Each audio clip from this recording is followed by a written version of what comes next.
വീണ്ടും വിഷം ചീറ്റി വെള്ളാപ്പള്ളി. മുസ്ലിങ്ങളെ ഈഴവർക്കെതിരെ തിരിച്ചുവിട്ട് കലാപമുണ്ടാക്കാനാണ് ലീഗ് ശ്രമിക്കുന്നതെന്നാണ് വെള്ളാപ്പള്ളി നടേശന്റെ അവസാനത്തെ വർഗീയ പരാമർശം. സാമൂഹ്യ ഭിന്നിപ്പുണ്ടാക്കാൻ ശക്തിയുള്ള വാക്കുകൾ. വെള്ളാപ്പള്ളിയുടെ പ്രായമുണ്ട് വെള്ളാപ്പള്ളിയുടെ മുസ്ലിം വിരോധത്തിനും വർഗീയ പരാമർശങ്ങൾക്കും. ഭരണം കിട്ടിയാൽ മറ്റൊരു മാറാട് കലാപം നടത്തണമെന്ന ദുഷ്ടലാക്കാൻ ലീഗിനെന്നാണ് വെള്ളാപ്പള്ളി ഇന്ന് പറഞ്ഞത്. അങ്ങനെ എന്തെല്ലാം വെള്ളാപ്പള്ളി പറയുന്നുവെന്ന് പറഞ്ഞു വിടാൻ ഇനി ആകില്ല എന്നാണ് സമൂഹത്തിന്റെ ഈ 2 ദിവസത്തെ പ്രതികരണത്തിൽ നിന്ന് മനസ്സിലാക്കുന്നത്. കാരണം സമൂഹത്തിൽ അതുണ്ടാക്കുന്ന ഇമ്പാക്ട് ചെറുതല്ല. അത് സംഘപരിവാറിനെ, മതവാദികളെ സഹായിക്കാനാകുന്നത് അതിനേക്കാൾ ആശങ്കയുണ്ടാക്കുന്നതാണ്. വെള്ളാപ്പള്ളി ഈ വർഗീയ പരാമർശം തുടരുമ്പോഴാണ് കഴിഞ്ഞ ദിവസം വർക്കലയിൽ വെച്ച് മാധ്യമപ്രവർത്തകരോട് പ്രകോപിതനായത് നമ്മൾ കണ്ടത്. ഒരു ചാനൽ മൈക്ക് തട്ടിമാറ്റിയതും നമ്മൾ കണ്ടു. ഇന്നിപ്പോൾ അതിന്റെ ബാക്കിയായിട്ടാണ് വെള്ളാപ്പള്ളി വീണ്ടും ഒരു അധിക്ഷേപം ചൊരിഞ്ഞത്. നമുക്ക് വെള്ളാപ്പള്ളിയുടെ ആ വാക്കുകൾ കണ്ടു തിരിച്ചു വരാം. നിങ്ങളൊന്ന് മനസ്സിലാക്കണം, ഈ വന്ന ആളെ എനിക്കറിയാം. റാഹിം ഇരാറ്റുപേട്ടക്കാരനാണ്, MSFന്റെ നേതാവാണ്. അവൻ തീവ്രവാദിയാണ്, മുസ്ലിങ്ങളുടെ വലിയ വക്താവാണ്. ഇതൊക്കെ എനിക്കറിയാം. അയാളെ ആരോ പറഞ്ഞേച്ചതാണ്. ഒരു മാധ്യമ പ്രവർത്തകനെ തീവ്രവാദി എന്നങ്ങ് പറഞ്ഞു. എന്ത് അടിസ്ഥാനത്തിലാണ് അത് തീവ്രവാദ പ്രവർത്തനങ്ങൾ കൊണ്ട് അറിയാവുന്നുള്ളൂ. മത തീവ്രവാദി എന്നുള്ളതല്ല, അയാൾ ആരായിരുന്നു എന്നും അയാൾ MSFന്റെ പ്രവർത്തനമായിരുന്നു. തന്നോട് ചോദിച്ചില്ലല്ലോ. ഒരാൾ ചോദിച്ചാൽ അത് എന്റെ അനുഭവത്തിൽ അതുണ്ട്, അത്ര മാത്രമേ. ഇനി കൂടുതൽ അതിനെ പറ്റി ചോദിക്കാം. വെള്ളാപ്പള്ളി നടേശൻ ജാതീയതയുടെ കോമരം തുള്ളി മലയാളികളുടെ മനസ്സിൽ വിഷം ഇങ്ങനെ നിർത്താതെ ചുറ്റിക്കൊണ്ടിരിക്കുകയാണ്. പിണറായി സർക്കാരിനെ പുകഴ്ത്തിയും പൊതിഞ്ഞു പിടിച്ചുമൊക്കെ കേരളത്തിൽ ഈ വർഗീയതയ്ക്ക് അല്ലെങ്കിൽ ആ വർഗീയത പച്ചയ്ക്ക് പറയുന്നതാണ് നമ്മൾ കണ്ടുകൊണ്ടിരിക്കുന്നത്. അത് ഇന്നും ഇന്നലെയും തുടങ്ങിയതുമല്ല. മുസ്ലിം പേരുള്ളവരെ തീവ്രവാദിയാക്കിയും മലപ്പുറത്തെ താലിബാനാക്കിയും വെള്ളാപ്പള്ളി നടേശൻ കേരളത്തിൽ വെറുപ്പ് നിറച്ചുകൊണ്ടിരിക്കുകയാണ്. നിയമസഭാ തെരഞ്ഞെടുപ്പ് അടുത്തിരിക്കുന്നു. അത് അടുത്തിരിക്കുന്ന സാഹചര്യത്തിൽ തന്നെ വെള്ളാപ്പള്ളിയെ പോലെ ഒരു സാമുദായിക നേതാവിനെ വെറുപ്പിക്കാൻ ഇരു മുന്നണികളും തയ്യാറായേക്കില്ല എന്നുള്ളതും നമുക്ക് ഉറപ്പാണ്. പക്ഷേ കേരളത്തിൽ നിന്ന് ഇത്ര ധൈര്യത്തിൽ വർഗീയത പറഞ്ഞിട്ടും ഇന്നത്തെ ഭരണപക്ഷത്തിന്റെയും പ്രതിപക്ഷത്തിന്റെയും പ്രതികരണവും നമ്മളെ ഞെട്ടിച്ചു. തദ്ദേശ തെരഞ്ഞെടുപ്പിന്റെ ഫലം വരികയും പാർട്ടികൾ അത് വിലയിരുത്തുകയും ചെയ്ത സാഹചര്യത്തിൽ ഈ വെള്ളാപ്പള്ളി നടേശനുമായി ബന്ധപ്പെട്ട വിവാദങ്ങൾ അവസാനിക്കുന്നില്ല എന്നുള്ളതാണ്. അടുത്ത തെരഞ്ഞെടുപ്പിന്റെ ഒരുക്കങ്ങൾ പോലും തുടങ്ങി. എന്നിട്ട് പോലും വെള്ളാപ്പള്ളി ഇത് അവസാനിപ്പിക്കുന്നില്ല. അത് എന്തുകൊണ്ടായിരിക്കും എന്നുള്ളത്. വെള്ളാപ്പള്ളിയുടെ വർഗീയ പരാമർശങ്ങൾ LDFനെ കാര്യമായി ബാധിക്കുന്നുണ്ടെങ്കിലും അദ്ദേഹത്തെ വിട്ടുകളയാൻ മുഖ്യമന്ത്രിയും തയ്യാറായിട്ടില്ല. 1-2 തെറ്റായ പ്രസ്താവനകൾ നടത്തിയതിന്റെ പേരിൽ ഒരാൾ വർഗീയവാദിയാകുന്നില്ല എന്നാണ് MV ഗോവിന്ദന്റെ ഇന്നത്തെ പ്രതികരണം. കേൾക്കാം. വെള്ളാപ്പള്ളി നടേശൻ പറയുന്ന മതനിരപേക്ഷപരമായ ജനാധിപത്യപരമായ ഉള്ളടക്കത്തോട് ഞങ്ങൾക്ക് യോജിപ്പാണ്. അങ്ങനെ അല്ലാത്ത ഒന്നിനോടും ഞങ്ങൾക്ക് യോജിപ്പില്ല. അതാണ് കാര്യം. ഒരു വർഗീയവാദിയാണ് എന്ന് പറഞ്ഞിട്ട് മതനിരപേക്ഷ ഉള്ളടക്കത്തിനെതിരായിട്ടുള്ള ഒരു മാനസികാവസ്ഥ രൂപപ്പെടുത്തേണ്ടിയില്ല. എന്നാൽ വർഗീയ പരാമർശങ്ങൾ രൂപപ്പെടുന്നുണ്ട്. അത് തെറ്റാണ്. അതിനെ നമുക്ക് അംഗീകരിക്കാൻ സാധിക്കില്ല. അത് പറഞ്ഞ് എന്നാൽ എല്ലാ കാര്യവും വർഗീയവാദ നിലപാടാണ് സ്വീകരിക്കുന്നതെന്ന് പറയാൻ സാധിക്കില്ല. അത് രണ്ടും ചേർന്ന് പരിശോധിക്കും. അല്ല, ആരെയും തള്ളിക്കളയേണ്ട യാതൊരു കാര്യമില്ലല്ലോ. ഞാനീ പറഞ്ഞതാണ് അതിൻ്റെ ഏറ്റവും പ്രധാനപ്പെട്ട കാര്യം. ഞങ്ങൾക്ക് സമൂഹത്തിന് യോജിക്കാവുന്നതിനെ മുഴുവൻ യോജിക്കുക, അങ്ങനെ അല്ലാതെ തെറ്റായ നിലപാടുകളെ മുഴുവൻ ശക്തിയായ രീതിയിൽ എതിർക്കുക. ഇത് രണ്ടും ചേർന്നുകൊണ്ട് മാത്രമേ നമുക്ക് വിശകലനം ചെയ്യാൻ പാടുള്ളൂ. അല്ലാണ്ട് ഒരാളെ പിടിച്ച് പൂർണ്ണമായിട്ട് വർഗീയവാദിയാക്കുക, അത് വർഗീയവാദികളെ സംബന്ധിച്ച് ഞങ്ങൾക്ക് വ്യക്തമായ നിലപാടുണ്ട്. അത് ഭൂരിപക്ഷ വർഗീയതയുണ്ട്, ന്യൂനപക്ഷ വർഗീയതയുണ്ട്. അവരോട് സന്ധിയില്ല. അല്ലാതെ ജനാധിപത്യ വിശ്വാസികളായിട്ടുള്ള ആളുകളോട് അവരെടുക്കുന്ന ഏതെങ്കിലും ഒരു സന്ദർഭത്തിലെ ഒരു പ്രസ്താവന കൊണ്ട് ഒരാൾ വർഗീയവാദിയാണെന്നും അല്ലാതെ അയാളെ എല്ലാ കാലത്തും വർഗീയവാദിയല്ല, നേരെ മറിച്ച് മതനിരപേക്ഷവാദിയാണെന്നും പറയാൻ സാധിക്കില്ല. വർഗീയത വെള്ളാപ്പള്ളി പറയുമ്പോൾ മാത്രം എന്തുകൊണ്ട് അത് വർഗീയതയാവുന്നില്ല, ഇല്ലെങ്കിൽ വർഗീയവാദിയാകുന്നില്ല വെള്ളാപ്പള്ളി എന്നുള്ളതാണ്. വെള്ളാപ്പള്ളി വർഗീയവാദിയല്ലേ CPM? വെള്ളാപ്പള്ളി വർഗീയവാദിയാണെന്ന് മാധ്യമങ്ങൾ പറയിപ്പിക്കുന്നു എന്നാണ് MV ഗോവിന്ദൻ ഇപ്പോൾ പറഞ്ഞത്. അതായത് എല്ലാ കാര്യങ്ങളും അംഗീകരിക്കുന്നുണ്ട് എന്ന് അദ്ദേഹം പറയുന്നില്ല. എങ്കിൽ പോലും ഈ പറഞ്ഞിരിക്കുന്ന പരാമർശങ്ങൾ, ഇത്ര കാലമായി തുടരുന്ന പരാമർശങ്ങൾ, മലപ്പുറത്തിനെ കുറിച്ച് പറഞ്ഞത്, മുസ്ലിങ്ങളെ കുറിച്ച് പറഞ്ഞത് എല്ലാം കേട്ടിട്ടും അതിനുശേഷവും നമ്മൾ കണ്ടതാണ് ഏത് രീതിയിലാണ് ആ പാർട്ടി ഇല്ലെങ്കിൽ ആ മുന്നണി വെള്ളാപ്പള്ളിയെ സംരക്ഷിച്ചു നിർത്തിയത്, ഇല്ലെങ്കിൽ വെള്ളാപ്പള്ളിക്ക് വേണ്ടി സംസാരിച്ചത് എന്നുള്ളത്.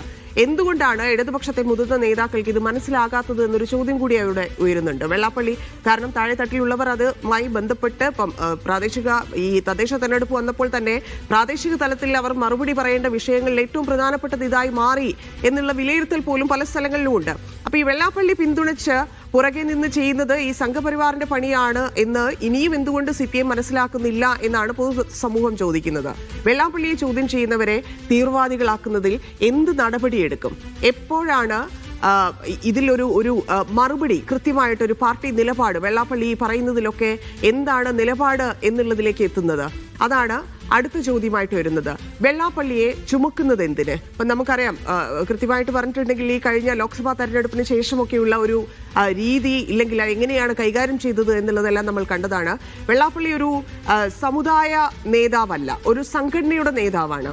അപ്പൊ ഈ വംശീയത, വെറുപ്പ്, ഇതൊക്കെ വായിൽ നിന്ന് വരുന്ന ഒരു സംഘടനാ നേതാവ്, ആ സമുദായത്തിന് പോലും സ്വീകാര്യനല്ലാതായി മാറിക്കൊണ്ടിരിക്കുന്ന വെറും സമുദായ നേതാവ് മാത്രവുമല്ല, ശ്രീനാരായണ ഗുരു നവോത്ഥാനത്തിന്റെ ചാലകശക്തിയായി സ്ഥാപിച്ച ഒരു ജാതി, ഒരു മതം, ഒരു ദൈവം മനുഷ്യന് എന്നതിൽ നിന്നുണ്ടായ ഒരു സംഘടനയുടെ തലപ്പത്ത് ഇരുന്നു കൊണ്ടാണ് ഈ അപരവിദ്വേഷവും മതസ്പർദ്ധയും വെള്ളാപ്പള്ളി വളർത്തിക്കൊണ്ടിരിക്കുന്നത്. അതിനാണ് ഇവിടെ പ്രോത്സാഹനം കിട്ടുന്നത്. ഇനിയിപ്പോൾ ഈഴവ വോട്ട് ഓർത്തിട്ടാണ് ഈ പ്രോത്സാഹനം നൽകുന്നതെങ്കിൽ ആ വോട്ട് വെള്ളാപ്പള്ളി പറയുന്ന പോലെയോ പറയുന്ന ആളുകൾക്കോ അല്ല കിട്ടുന്നത് എന്നുള്ളത് ഈ കഴിഞ്ഞ തെരഞ്ഞെടുപ്പുകളിലെല്ലാം നമ്മൾ കണ്ടതാണ്.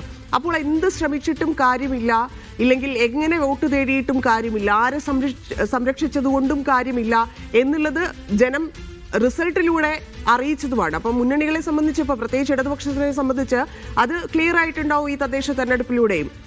അടുത്ത ചോദ്യം വെള്ളാപ്പള്ളിയുടെ ഭാഷ ആരുടേത് എന്നുള്ളതാണ്. അതായത് നമുക്ക് പോലും ഭയം തോന്നുന്ന, പ്രത്യേകിച്ച് മാധ്യമപ്രവർത്തകർ എന്നുള്ള രീതിയിൽ നമ്മൾ ഇന്ന് ആ പ്രസ് മീറ്റിന് ശേഷം നമുക്ക് പോലും ഭയം തോന്നുന്ന രീതിയിൽ, അതായത് ഒരു മുസ്ലിം നാമധാരിയായിട്ടുള്ള ഒരു മാധ്യമപ്രവർത്തകന് ചോദ്യം ചോദിക്കാൻ ഭയപ്പെടുത്തുന്ന രീതിയിലാണ് അദ്ദേഹത്തിന്റെ ആക്രോശം ഉണ്ടായിരുന്നത്. എന്ന് വെച്ചാൽ തീവ്രവാദി എന്ന് മുദ്രകുത്തി കളയുന്നു. അത് ആരാണ് ചെയ്തുകൊണ്ടിരിക്കുന്നത് ഇന്ത്യയിൽ, ഇല്ലെങ്കിൽ കേരളത്തിൽ അത് ആര് തുടക്കമിട്ടു എന്ന് ചോദിക്കുമ്പോൾ വെള്ളാപ്പള്ളിയുടെ പേര് പറയേണ്ടി വരും. കാരണം ആ രീതിയിൽ അത് ചെയ്തുകൊണ്ടിരിക്കുക, അതും ഇടതുപക്ഷത്തിനെ കൂട്ടുപിടിച്ച് ചെയ്തുകൊണ്ടിരിക്കുക എന്ന് പറയുന്നതിനെ എന്തിനാണ് വീണ്ടും അത് സപ്പോർട്ട് ചെയ്ത്, ഇല്ലെങ്കിൽ ഒരു പ്രതികരണവും അതിൽ നടത്താതിരിക്കുന്നത് എന്നതും മനസ്സിലാവുന്നില്ല.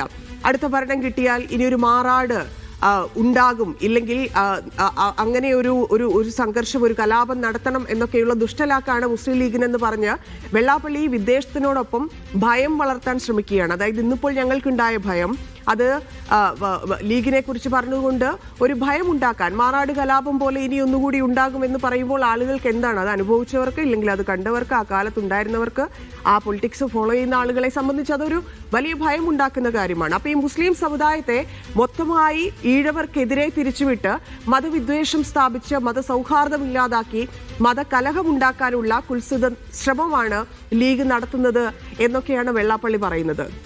ഇതാരാണ് കഴിഞ്ഞ ഈ നാളുകളിലൊക്കെ ചെയ്തത് എന്നത് വ്യക്തമായി ബോധ്യമുള്ള ഒരു സമൂഹത്തിന് മുന്നിലാണ് ഇത് പറയുന്നതെന്ന് വെള്ളാപ്പള്ളി മറന്നുപോകുന്നുണ്ട്.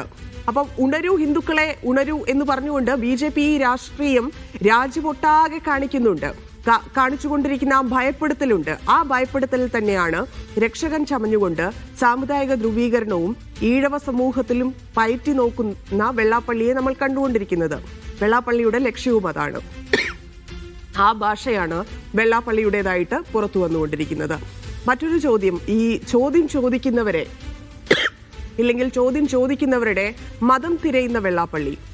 ഒരു മാധ്യമപ്രവർത്തകനെ പേര് നോക്കി തീവ്രവാദിയാക്കിയിരിക്കുന്നു വെള്ളാപ്പള്ളി. ഇന്നത്തെ ആ ദിവസം, ഇപ്പം നേരത്തെ ഞാൻ സൂചിപ്പിച്ചതുപോലെ നമുക്കതൊരു വലിയ ഭയമുണ്ടാക്കുന്ന ദിവസമായി മാറുന്നു. ഇല്ലെങ്കിൽ അങ്ങനെ ഒരു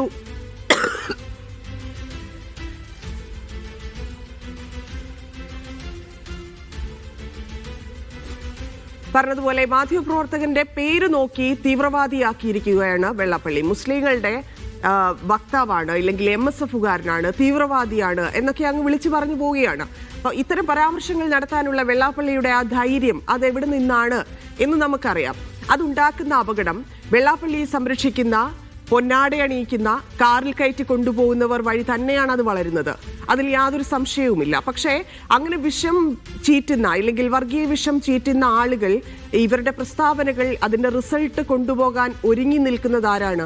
അത് BJP ആണ്. സംഘപരിവാറിനെ എന്തുകൊണ്ട് ഒരു ഇടതുപക്ഷ സർക്കാർ കാണുന്നില്ല എന്നുള്ള ചോദ്യം ഉയർന്നുകൊണ്ടേയിരിക്കുകയാണ്. അപ്പം വെള്ളാപ്പള്ളി നടേശനെ സംബന്ധിച്ച് അത് കൂടുതൽ പുറത്തേക്ക് വരും. ഇപ്പം പലരും അയാളുടെ പ്രായം, അദ്ദേഹത്തിന്റെ മറ്റ് കാര്യങ്ങളില്ലെങ്കിൽ അദ്ദേഹം എങ്ങനെ ഒരു കവചമായി നിൽക്കുന്നു എന്നൊക്കെ പറഞ്ഞ് അദ്ദേഹത്തിന്റെ ഭാഗത്തു നിന്ന് സംസാരിക്കുമ്പോഴും നമ്മൾ ചിന്തിക്കേണ്ടത് ഇത് ആത്യന്തികമായിട്ട് ആർക്കാണ് ഗുണം ചെയ്യുന്നത്, ഇത് ഏത് രീതിയിലായിരിക്കും പ്രതിഫലിക്കുക, എങ്ങനെയായിരിക്കും സമൂഹം ഇതിനെ സ്വീകരിക്കുക. വെള്ളാപ്പള്ളി പറയുന്ന കാര്യങ്ങൾ ആളുകൾ ഇപ്പോൾ ശ്രദ്ധിക്കാറുണ്ടോ? ഇപ്പൊ ലീഗ് എന്ന് പറഞ്ഞു, പി കെ കുഞ്ഞാലിക്കുട്ടി ഇന്ന് പ്രതികരിച്ചു, വെള്ളാപ്പള്ളി പറയുന്നതിനെ ഇനി തള്ളിക്കളയുകയാണ്, യാതൊരു പ്രതികരണത്തിനുമില്ല, കാരണം അത് വേസ്റ്റാണ്, അയാൾ പറയുന്നതിലൊന്നും കാര്യമില്ല.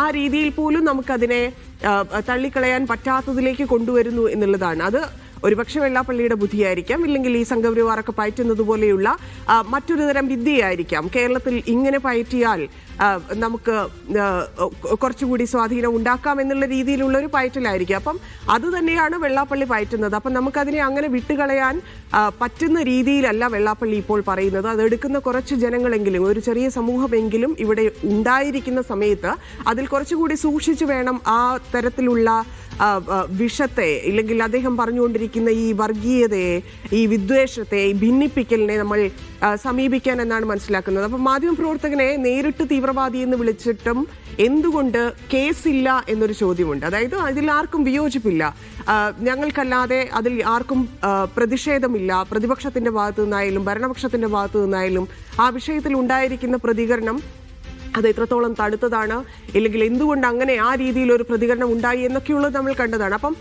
യുവജന സംഘടനകൾ ഇവിടെ എന്നുപോലും അറിയില്ല, കാരണം ഇവരാരും ഈ വിഷയത്തിൽ കാര്യമായിട്ടൊരു പ്രതികരണത്തിനോ, ഇല്ലെങ്കിൽ എന്തുകൊണ്ട് ഞങ്ങളുടെ സഹപ്രവർത്തകനായിട്ടുള്ള ഒരാളെ കുറിച്ച് അങ്ങനെ തീവ്രവാദി എന്ന് പറഞ്ഞിട്ട്, അതായത് ഇടതുപക്ഷത്താണ് നിൽക്കുന്നതെങ്കിൽ അവിടെ നിന്നാണ് ഇത് പറയുന്നതെങ്കിൽ പോലും അത് കേരള സമൂഹത്തെ മുഴുവനായി ബാധിക്കുന്ന കാര്യമാണ്. അതൊരു വലിയ സമൂഹത്തെ ബാധിക്കുന്ന കാര്യമാണ്. ഈ ചെറിയ സമൂഹം വിശ്വസിക്കുന്നത് പോലെയല്ല കാര്യങ്ങൾ എന്ന് ബോധ്യമുള്ള ആളുകളുടെ കാര്യമാണ്. അപ്പം വെള്ളാപ്പള്ളി എന്തെങ്കിലും പറഞ്ഞു പോട്ടെ എന്ന് പറഞ്ഞ് തീർക്കാൻ സാധിക്കാത്ത കാര്യമാണ് ഇന്ന് അദ്ദേഹം ചെയ്തത്. അപ്പം ഇതെല്ലാം ഈ SNDP യോഗം ജനറൽ സെക്രട്ടറി പദവിയിൽ ഇരുന്നാണ് ഇദ്ദേഹം പറയുന്നത് എന്നതുകൂടി ഓർക്കണം. ഇപ്പോൾ ഒരു മത നേതാവാണ്, ഇല്ലെങ്കിൽ ഏതെങ്കിലും ഒരു മതത്തിനെ റെപ്രസെന്റ് ചെയ്താണ് പറയുന്നതെങ്കിൽ അവരുടെ മതത്തിൻ്റെതായിട്ടുള്ള അവരുടേതായിട്ടുള്ള വാദങ്ങൾ ഒരുപാടുണ്ടാവും അവർക്ക് പറയാനുള്ള. പക്ഷേ ഇതങ്ങനെയല്ല. ഇത് ഒരു മത നേതാവായിട്ടല്ല, അദ്ദേഹം SNDPയുടെ ജനറൽ സെക്രട്ടറി ആയിട്ടിരുന്നാണ്, ആ പദവിയിലാണ് ഇത് പറഞ്ഞുകൊണ്ടിരിക്കുന്നത് എന്നതുകൂടി ഓർക്കണം. ശ്രീനാരായണ ഗുരു നവോത്ഥാനത്തിന്റെ ചാലക ശക്തിയാക്കി സ്ഥാപിച്ച ഒരു ജാതി, ഒരു മതം, ഒരു ദൈവം, മനുഷ്യന് എന്ന ആപ്തവാക്യത്തിൽ ഉരുവായിട്ടുള്ള, ഞാൻ നേരത്തെ പറഞ്ഞതുപോലെ അങ്ങനെ ഒരു സംഘടനയുടെ തലപ്പത്തിരുന്നാണ് ഈ പറയുന്ന അപരവിദ്വേഷവും മതസ്പർദ്ധയും ഒക്കെ വെള്ളാപ്പള്ളി നടത്തിക്കൊണ്ടേയിരിക്കുന്നത്.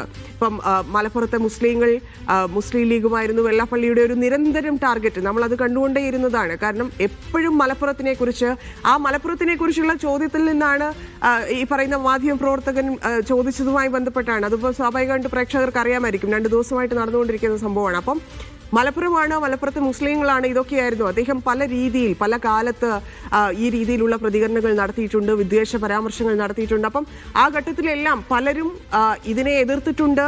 വെള്ളാപ്പള്ളി വായടച്ചിരിക്കാൻ ഈ പറയുന്ന പിണറായി വിജയൻ ഉൾപ്പെടെ പറഞ്ഞിട്ടുണ്ട്. VS അതുമായി ബന്ധപ്പെട്ട് പ്രതികരിച്ചിട്ടുണ്ട്. അപ്പം ഇടതുപക്ഷത്തുണ്ടായിരുന്ന ആളുകളെല്ലാം ഒരു ഘട്ടത്തിൽ തള്ളിക്കളഞ്ഞ, ഇല്ലെങ്കിൽ തള്ളിപ്പറഞ്ഞ, ഇത് ഇവിടെ വിഷമാണ് ചീറ്റിക്കൊണ്ടിരിക്കുന്നത് എന്ന് പറഞ്ഞ ഒരാൾ ഇപ്പോൾ അത് പറയുന്നത് അതായത് ശരിയാവുന്നത് എങ്ങനെയാണ് എന്നുള്ളതാണ്. അതായത് അന്ന് വെള്ളാപ്പള്ളി പറയുന്നത് ശരിയല്ലാത്തതും ഇന്നിപ്പോൾ അത് തന്നെ ആവർത്തിക്കുന്നത് ശരിയാവുന്നതും എങ്ങനെയാണ് എന്നാണ് മനസ്സിലാത്തത്. ഇപ്പോൾ ഈ മുസ്ലിം നാമധാരികളായ മാധ്യമപ്രവർത്തകരും ആ ലിസ്റ്റിലേക്ക്, അതായത് മലപ്പുറത്തിനെയും മലപ്പുറത്തെ മുസ്ലിങ്ങളെയും ഒക്കെ പറയുന്നതിന്റെ കൂട്ടത്തിലേക്ക് മുസ്ലിം നാമധാരികളായിട്ടുള്ള മാധ്യമപ്രവർത്തകരെ കൂടി ഉൾപ്പെടുത്തിയിരിക്കുന്നു എന്നുള്ളതാണ്. ഒരു കാര്യം മാത്രമേ നമ്മൾ ഓർക്കേണ്ടതുള്ളൂ. വിഷവാക്കുകൾ ചീറ്റിക്കൊണ്ട് കേരളത്തിലെ ഒരു സാമൂഹ്യ അന്തരീക്ഷം അത് മലിനപ്പെടുത്തുക എന്നതാണ് വെള്ളാപ്പള്ളി നടേശന്റെ ലക്ഷ്യം. അത് അനുവദിച്ചുകൂടാ, നമ്മൾ സൂക്ഷിക്കേണ്ടതുണ്ട്.